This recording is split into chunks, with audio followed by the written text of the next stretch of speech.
இந்த பரிகார வழிபாடெல்லாம் செய்யாம நீங்க கோயில் கோயிலா போனாலும், எல்லா விதமான யாத்திரைகள் சென்றாலும் மாற்றங்கள் வராது. இதை செய்துவிட்டு அதை செய்தால் அற்புதங்கள் ஏற்படும். இருள் இருக்கக்கூடிய இடத்துல அருள் வர வேண்டுமென்றால் நீங்கள் விளக்கு ஏற்ற வேண்டும். விளக்கு ஏற்றிய வீடு விளங்கும். இந்த மந்திரம் என்னன்னா, விளக்க தீப்பெட்டி பத்துறீங்களா, பத்தும் பொழுதே சொல்லணும். உங்கள் உள்ளத்தை விளங்க வைக்கும். இந்த வாழ்க்கையே உங்களுக்கு விளங்க வைப்பார் அந்த நமசிவாய என்கின்றதா இந்த மந்திரத்தோட அர்த்தமை. அருட்பெரும் ஜோதி. விளக்கு ஏற்றும் பொழுது என்ன மந்திரத்தை சொன்னா நல்லா இருக்குங்க குருஜி? முதலில் விளக்கு காலையும் மாலையும் உங்கள் வீட்டில் ஏற்றுங்கள். காலை 6 மணிலிருந்து 7 மணிக்குள்ளேயோ, மாலை 6 மணிலிருந்து 7 மணிக்குள்ளேயோ இல்லத்தில் விளக்கு ஏற்றுவதன் மூலமாக நமது உள்ளத்திலும் அந்த விளக்கு ஜோதியாய் வெளிப்படும்.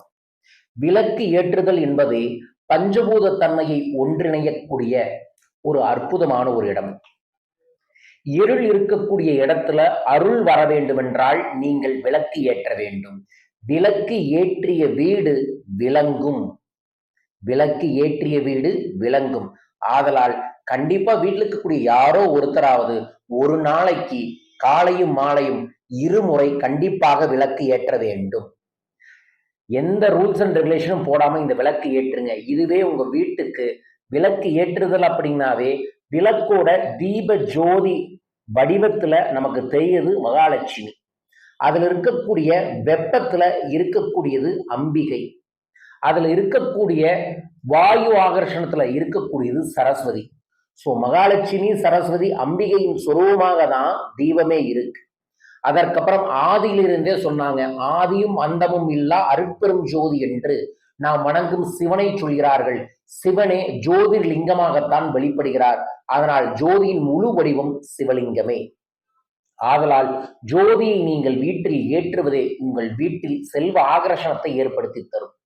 விளக்கை பற்றுவதற்கு முன்னாடி நீங்க சொல்ல வேண்டிய தமிழ் மந்திரம் என்ன அப்படின்னா, விளக்கினை ஏற்றி வெளியை அறிமின், விளக்கின் முன்னே வேதனை மாறும், விளக்கை விளக்கும் விளக்கமுடையார்கள், விளக்கில் விளங்கும் விளக்குவதாமே.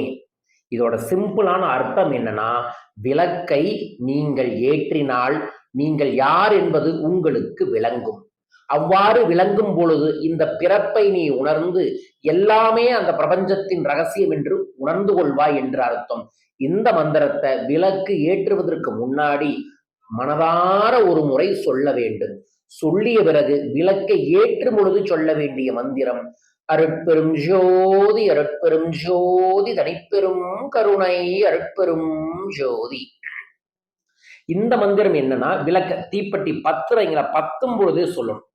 தீபத்தை ஏற்றும் பொழுது இது வள்ளல் பெருமானார் கொடுத்த மகா மந்திரம். சோ இந்த மந்திரத்தை சொல்லிட்டே தீபத்தை ஏற்றணும். ஏற்றிய பிறகு தீபம் ஏற்றியாச்சு, அதற்கு முன்னாடி கையில புஷ்பம் பூவை வச்சுட்டு நீங்க சொல்ல வேண்டிய மந்திரம், இல்லக விளக்கது இருள் கெடுப்பது, சொல்லக விளக்கது ஜோதி உள்ளது, பல்லக விளக்கது பலரும் காண்பதை, நல்லக விளக்கது நமசிவாயவே என்கின்ற மந்திரத்தை நீங்கள் சொல்ல வேண்டும். இது என்ன? இது இல்லத்தை விளங்க வைக்கும், உங்கள் உள்ளத்தை விளங்க வைக்கும். இந்த வாழ்க்கையே உங்களுக்கு விளங்க வைப்பார் அந்த நமசிவாய என்கின்றதா இந்த மந்திரத்தோட அர்த்தமே. சோ இந்த 3 மந்திரங்களையும் சொல்லி காலையும் மாலையும் தீபம் ஏற்றி நெற்றி நிறைய திருநீர் வைத்து கொண்டாலே உங்களுக்கு தெய்வீக நம்பிக்கையும் தெய்வீக அருளும் கிடைக்கும். அதன் மூலமாகவே நீங்கள் அந்த நாளில் நினைத்ததை செய்தால் நல்லது நடக்கும். இதை ஆதி காலத்திலிருந்தே நம்ம பெரியவங்க செஞ்சுக்கிட்டு வந்தாங்க. ஒரு நாளைக்கு 2 தீபம் ஏற்றி வழிபாடுகளை செய்யுங்கள், உங்கள் வாழ்வே அற்புதமாக மாறும். இந்த பரிகார வழிபாடெல்லாம் செய்யாம நீங்க கோயில் கோயிலா போனாலும், எல்லா விதமான யாத்திரைகள் சென்றாலும் மாற்றங்கள் வராது. இதை செய்துவிட்டு அதை செய்தால் அற்புதங்கள் ஏற்படும். ஒவ்வொரு நாளும் இல்லத்தில் நீங்கள் விளக்கு ஏற்றுவது உங்கள் உள்ளத்தில் தெய்வீகத்தன்மையை ஏற்றுவதற்கு சமம். இதை புரிந்து கொண்டு நாளும் இந்த விளக்கை ஏற்றி வழிபாடுகளை செய்யுங்கள். எப்பவாவது ஒரு டைம் ஏற்றுவது, திருக்கார்த்திகை தீபத்துக்கும் தீபாவளிக்கும் விசேஷத்துக்கு ஏற்றுவது அப்படிங்கிறது தனி. ஆனால் தினந்தினமும் ஏற்றுங்கள், உங்கள் வாழ்வு ஏறுமுகமாகும். இது நிச்சயம். ஜோதி வழிபாடு உலகத்தில் தமிழர்கள் தான் ஆதியில் இருந்தே செய்து வந்தார்கள். அந்த ஜோதி வழிபாட்டை நீங்களும் செய்யுங்கள். சகல செல்வங்களும் சகல ஐஸ்வர்யங்களும் அபரீதமாக உங்களுக்கு பெருகும். பெருக வேண்டுமென நான் வணங்கும் அருட்பெரும் ஜோதி ஆண்டவரை மனதார வேண்டிக் கொள்கின்றேன்.